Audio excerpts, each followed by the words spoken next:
He is just a janitor and the person of his background can't represent the company as an interpreter, Sandra said. But now the company was about to lose her investment, and if not for Malik Thompson, maybe they will be closing up. Malik Thompson stood in the narrow alley behind the old apartment building, the chilled morning wind biting through his threadbare coat. The city was already awake, the hum of cars, distant honking, footsteps on wet pavement, but it didn't feel like it had made space for him. He shifted the weight of his backpack, stuffed with a change of janitor's overalls, a small lunch, and 2 language textbooks. French grammar and modern German syntax. He studied them every spare moment, not because he had to, but because he couldn't help himself. Language was his lifeline. It reminded him of who he used to be before survival became the only thing he had time for. Just 2 years ago, Malik was walking across the stage at university, his cap tilting to one side, his mother cheering from the front row. He graduated top of his class in linguistics, fluent in French, German, Swahili, and Arabic, with conversational Spanish and a working knowledge of Russian. He had dreams of becoming a cultural liaison, maybe working with embassies, or traveling the world helping people bridge divides. But the world he entered after graduation wasn't the one he had studied so hard to join. Interviews turned into silence. Polite smiles masked rejection. They liked his resume until he walked into the room. His name was fine on paper. His face in person wasn't what they expected. A black man, soft-spoken but sharp, didn't fit the image many companies wanted to project to their high-profile, mostly white clientele. Sometimes they offered excuses, "We are not hiring right now," or "Your qualifications are impressive, but not quite what we need." Other times, the message was clear in their eyes before a word was spoken. Eventually, Malik stopped trying to explain. He just thanked them for their time and moved on. Bills, however, weren't so patient.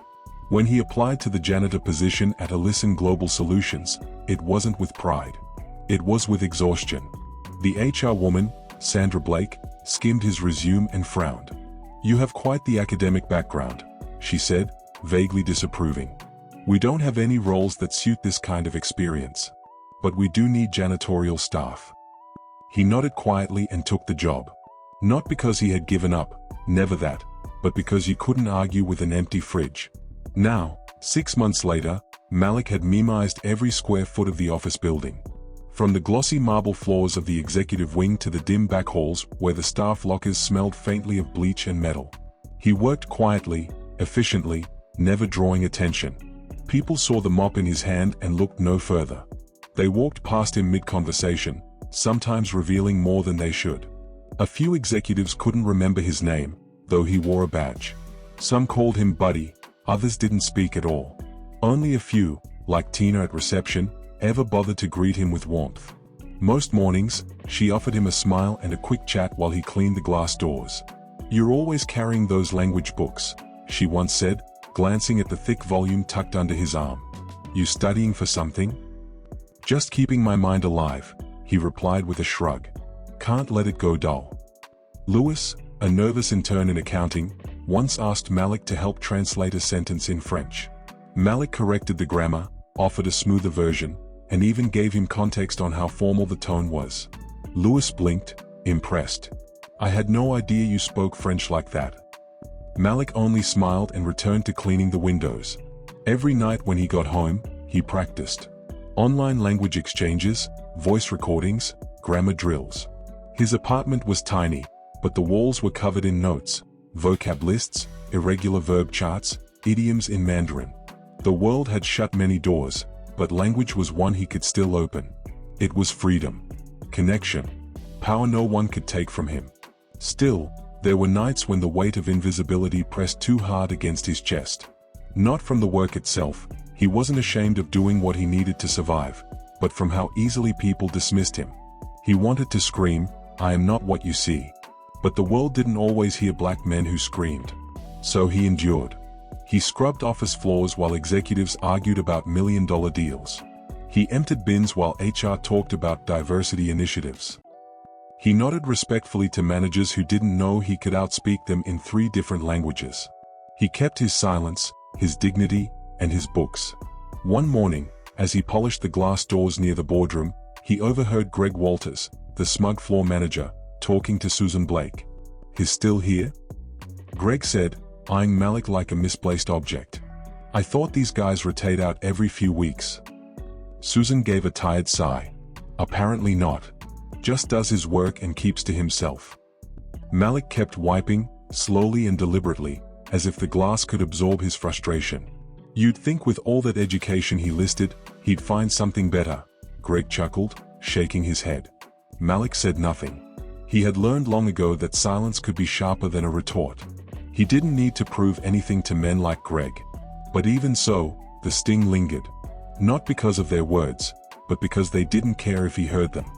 Later that day, while mopping the hallway outside the executive suite, Malik noticed a buzz in the air. People moved faster, dressed sharper, speaking in clipped, anxious tones. The receptionist's phone rang non-stop. Papers were passed, screens glared with presentations. Something was happening. He didn't ask questions. It wasn't his place. Still, he noticed. He always noticed. That night, he returned home, wrote down a few new German idioms he'd read online, and recorded himself practicing a Mandarin conversation. Then he stared at the ceiling for a long time, wondering if the world would ever see what he carried in silence. He didn't know it yet, but the moment that would change his life forever was only days away. The day of the big meeting dawned cold and gray, a thin drizzle tapping at the office windows like impatient fingers. Malik arrived before sunrise, his breath misting in the air as he unlocked the supply closet and prepared for a marathon of cleaning. The building buzzed with nervous energy. 4 weeks, rumors had circled that a major foreign investor was coming to sign a contract that would reshape Ellison Global Solutions. This wasn't just any client. This was Jürgen Keller, a powerful businessman from Germany known for his sharp negotiating skills and high expectations. The entire company had been gearing up for his arrival. Executives rehearsed speeches, polished presentations, and double-checked every detail. But the janitorial staff? Their world was simpler. Scrub the floors, dust the tables, make sure every corner gleamed. Malik moved through the building with quiet efficiency. As he polished the conference room table, he caught the flicker of tension in the air. Tina Matthews at the reception desk bit her lip nervously, exchanging worried glances with Lewis Carter, who was fumbling with his tie for the 3rd time that morning. The janitors were assigned special tasks that day: deep cleaning the boardroom, clearing out any clutter, making sure the coffee machines were stocked. To the company's higher-ups, they were invisible workers keeping the background spotless. But Malik kept noticing one thing: the frantic phone calls from HR and management. They were desperately trying to find an interpreter. The company had assumed that Jürgen Keller would bring his own translator, but when the day arrived, the reality hit hard. Keller's interpreter had fallen seriously ill on the way to the meeting, rushed to the hospital with a sudden, severe stomach condition. The news came too late. The executives scrambled to call every linguist they knew, but no one was available at the last minute. In the waiting room, the tension was electric. Jürgen Keller paced, arms folded, clearly annoyed. His face was sharp, his voice clipped and impatient. How can a company this size not have a contingency plan? No interpreter? Are you mocking me? He said in German. Although they could not understand him, they felt the anger in his voice. Sandra returned to her office. She pulled up Malik Thompson's application again on her computer screen. Languages spoken: 7. Fluent in French, Spanish, Mandarin, Arabic, Russian, German, and Italian. An impressive resume for any interpreter position. But Sandra's fingers hesitated over the keyboard. She knew Malik. She saw him every day, pushing his mop through the hallways, invisible to most, a janitor in her eyes. Could he really represent this company in front of an important client? Could she trust someone like him to carry their message, to embody their professionalism? Her mind fought to justify her doubts. The company's image was delicate, appearances mattered. Clients expected a certain polished presence, someone who fit their idea of success. Malik didn't. No, she whispered to herself. He's not the right face for us. Not someone from that background. Sandra's heart twisted, but she pushed the feeling down. It wasn't personal, it was business. She convinced herself she was protecting the company's interests by not presenting someone like him. She came back to the scene and joined in trying to get an interpreter despite knowing someone that could help is there. Malik stood silently nearby, pushing a cart loaded with cleaning supplies. No one had told him what was happening. To them, he was still just the janitor. but he could understand every word. Every frustrated sigh, every heated complaint. As the clock ticked closer to the scheduled start, Keller grew angrier, his voice rising. "I came here with the hope of doing business.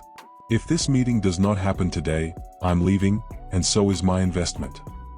He said again in German, and it was clear the company will lose this investment. Malik's heart pounded. He felt the weight of every eye in the room, but no one looked at him. The CEO, Richard Ellison, was frantically trying to make calls, his confident facade cracking under pressure. Without this investment, the company may have to close up. And then, as Keller's voice hit a peak of frustration, Malik spoke up, in flawless German. "Das ist nicht notwendig, Herr Keller. Ich kann dolmetschen." "This is not necessary, Mr. Keller. I can interpret." The room fell completely silent. Every head turned. Even Keller stopped pacing and stared. Malik, a janitor with mop and bucket, stood there calm but resolute. Ellison blinked. You speak German?" Malik nodded. "Yes, sir." The stunned investor gave Malik a sharp look, as if testing him. Malik switched to German again, smoothly translating Keller's demands and concerns to the executives and back, bridging the communication gap with precision and ease. In that moment, Malik was no longer invisible. His voice carried authority, intelligence, and dignity. He wasn't just the janitor anymore, he was the man who saved the deal. After the meeting, Richard Ellison called an urgent executive session. The usual hum of polite corporate chatter was replaced by tense silence as the key managers gathered. Richard stood at the head of the room, eyes sharp and unwavering. "I've just learned something deeply disturbing," he began. "Malik Thompson, the janitor, has been hiding in plain sight. He applied for a language position months ago, but was told there was no space for him. Instead, he was pushed into janitorial work, dismissed as if he were incapable." A murmur rippled through the room, but Richard raised his hand for silence. This company nearly lost a major contract because of this negligence and bias. The people who decided Malik wasn't fit for the language team, where are they now? His voice grew colder, a steel edge cutting through the room. The managers shifted uncomfortably, eyes dropping. No one spoke. Richard's gaze locked on Sandra Miller, the head of human resources, who had been the one to reject Malik's application. "Sandra, you told Malik to take the janitorial job because he couldn't amount to anything else, is that correct?" Sandra's mouth opened, then closed. She looked down, unable to meet his eyes. "And then, when we needed interpreters, none of your teams had the foresight to prepare a backup plan," Richard continued. "Our company's reputation and a multi-million-dollar deal were nearly destroyed by arrogance and blind prejudice." He paused, letting the weight of his words settle. "This is unacceptable." With a nod from Richard, the decision was made swiftly. Sandra Miller and two other executives responsible for hiring and client relations were removed from their positions and demoted. No one protested. For the first time in the company's history, accountability wasn't just a word. It was a promise. Richard turned to Malik. "You saved us all. From now on, we build a company that sees the talent in everyone, regardless of where they start." Malik felt a mixture of vindication and hope. Change was coming, not just for him, but for everyone. The morning after the meeting, Malik walked through the company's front doors with a strange new weight on his shoulders. It wasn't the mop or the bucket he carried now. It was a mix of hope, anxiety, and something like disbelief. The world that had kept him invisible for so long was suddenly different. The executives who once ignored his presence now greeted him with nods and smiles that felt both unfamiliar and fragile. Richard Ellison met him at the elevator, his usual polished CEO demeanor softened by genuine respect. "Malik, come on up. We've prepared an office for you. It's not much, but it's a start." Malik hesitated. The janitor's uniform he'd worn so long felt like a second skin, a shield. To shed it was to expose every scar left by years of dismissal, doubt, and loneliness. "I appreciate it, sir," Malik said quietly. "I never thought. I always dreamed, but this feels sudden." Ellison nodded knowingly. "It's long overdue. You've earned this." As the elevator rose, Malik's mind raced through the years of struggle, the interviews that ended before they began, the dismissive glances, the nights alone with textbooks and quiet frustration. He thought of his mother, who had sacrificed so much to send him to school, who believed in him even when no one else did. The office door opened onto a modest but bright space. A desk, a computer, a window that overlooked the city skyline. Malik set down his bag and looked out, the weight inside him shifting from tension to cautious hope. He remembered the janitor's closet where he once kept his books hidden behind cleaning supplies. Now, his language texts were spread out on the desk, open and waiting. Later, during his first meeting as part of the executive team, Malik felt the sting of old fears creeping back. Would they truly accept him here? Would his voice carry weight, or would he always be the janitor who got lucky? Richard Allison introduced him as the new language specialist, but Malik saw the flicker of surprise, and perhaps a bit of doubt, in some eyes. Yet when Malik spoke, his calm confidence and sharp insight silenced any lingering skepticism. He translated complex phrases, clarified cultural nuances, and offered solutions that others had missed. Lewis Carter, the intern who once asked for French help, smiled and whispered, "Told you." But the emotional journey was far from easy. That night, Malik sat alone in his small apartment, the city lights flickering outside the window like distant stars. He thought about the years wasted in shadows, the dreams deferred. A quiet tear slipped down his cheek, not from sorrow, but from relief and the bittersweet recognition of how far he'd come. He whispered to himself, "This is just the beginning." And with that, Malik turned back to his books, ready to step fully into the future he had always imagined. Sitting at her new, much smaller desk in a quiet corner of the office, Sandra stared out the window, the bustling world outside feeling distant and unfamiliar. The hum of activity around her seemed to mock the silence she felt inside. She thought back to Malik Thompson, the man she had dismissed so easily, the man who had saved the company's biggest deal. Her heart tightened as the truth settled in. She had let prejudice blind her judgment.